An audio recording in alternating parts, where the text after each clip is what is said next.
Jared dreaded the night. Darkness fell and his mind roared. He longed for sleep, the sweet oblivion it promised. It remained elusive. Years of insomnia had turned his nights into torturous stretches of wakefulness. He tried everything: warm milk, counting sheep, white noise. Nothing worked. His doctor prescribed pills, but they brought only a shallow, unsatisfying slumber. He yearned for deep, dream-filled sleep. One night, desperation clawed at him. He squeezed his eyes shut, picturing a tranquil beach. Waves whispered against the shore. A lone gull cried overhead. He clung to the image, his mind slowly quieting. For the first time in years, sleep came, unbidden and deep. He woke refreshed, a foreign sensation. His mind, usually sluggish from medication, felt sharp. The world seemed brighter, the sounds crisper. He held on to the memory of the beach, the feeling of peace it brought. That night, he returned to his mental haven. The waves soothed him, the gulls' cry a lullaby. Sleep embraced him once more. He had found his escape, his sanctuary from the torment of insomnia. Each night, Jared ventured back to his beach. He built upon it, adding details: the scent of salt air, the warmth of the sand beneath his fingers. He discovered he could conjure other calming scenes: a lush forest, a snow-capped mountain. His insomnia became a distant memory, replaced by a newfound control over his mind. He reveled in his nightly journeys, the quiet power he'd discovered. The world felt sharper, his senses heightened. He felt alive.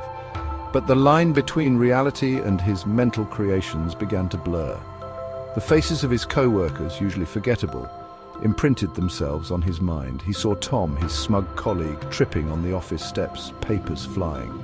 He saw Sarah, his gossiping teammate, spilling coffee on her pristine white blouse. He saw his overbearing boss, Mr. Henderson, getting stuck in the elevator, his face red with frustration. These visions, intrusive at first, became part of his nightly ritual. He'd picture them, a smirk playing on his lips, and drift off to sleep. He justified it as harmless fun, a release from the monotony of his life. He didn't believe in the power of his mind, not really, But then the coincidences began. Tom tripped on the stairs just as Jared had imagined. Sarah spilled coffee, her face mirroring his vision. Mr. Henderson indeed got stuck in the elevator. The news of these mishaps, relayed through hushed whispers and nervous laughter, sent chills down Jared's spine. He brushed it off as just that, coincidences.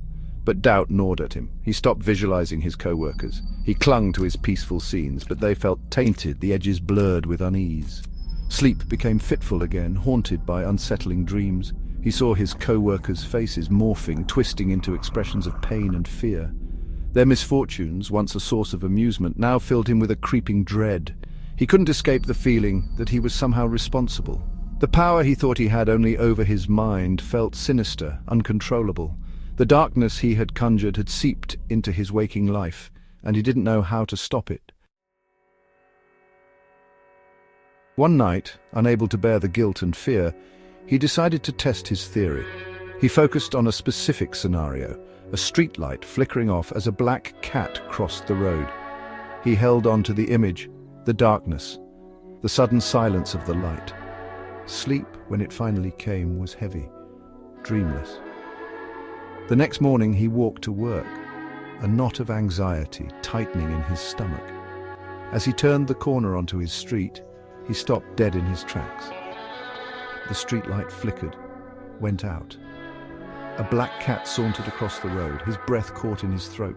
The world spun, he stumbled back, fear a cold fist squeezing his heart. It wasn't coincidence, it couldn't be. He had to regain control. This power, however terrifying, was his. He had to use it for good. He thought of his co-workers, their misfortunes. He pictured them happy, successful, safe. He focused on their well-being, a silent apology for the harm he had inadvertently caused. He vowed to use his mind for good, to counter the darkness he had unleashed. He had a long way to go, but for the first time, he felt a sliver of hope. Maybe, just maybe, he could make things right.